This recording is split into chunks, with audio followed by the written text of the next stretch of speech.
Karibu kwenye 101 na Karim TZ bana.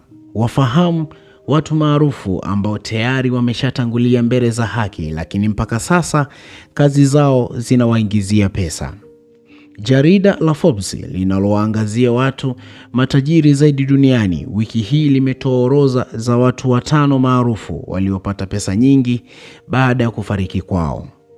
Miongoni mwa watu hawa ni wanariadha, wasanii, wacheshi na waandishi ambao hawako tena katika ulimwengu huu na tayari wamekufa, lakini ambao walipata zaidi ya dola milioni 10.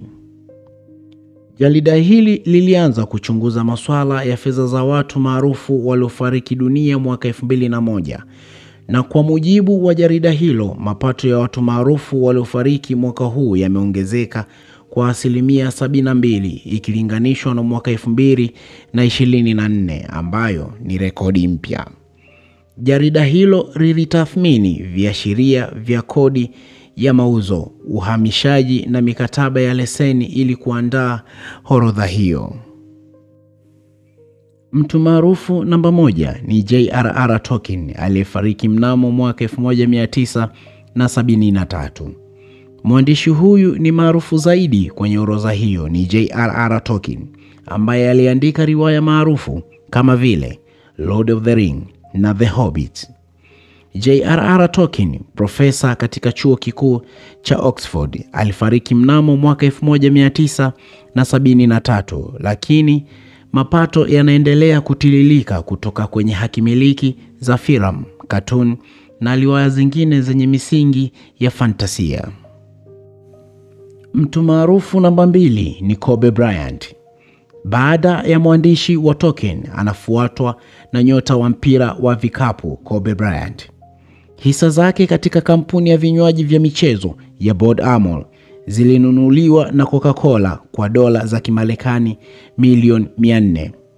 Kobe Bryant alifariki huko Santa Monica, California mnamo Januari 2020 baada ya ndege aliyokuwa akisafiria kuanguka.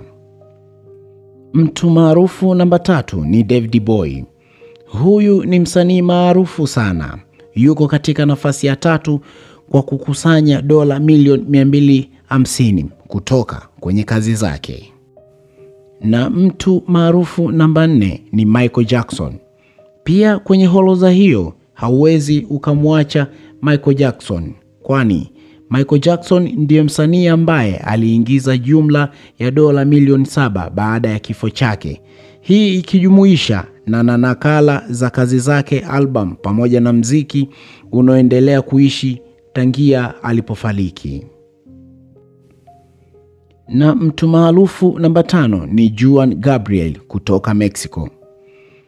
Huko hakuna wanawake waliojumuishwa katika orodha hii, huku mwimbaji wa Mexico Juan Gabriel akiwa ndiye nyota pekee kwenye orodha hiyo kutoka Amerika ya Kusini. Bana, na hii ndio 101. Kwa mengine mengi usisahau kusubscribe, kulike, kushare na kucomment. Until the next time. Bye bye. Pow.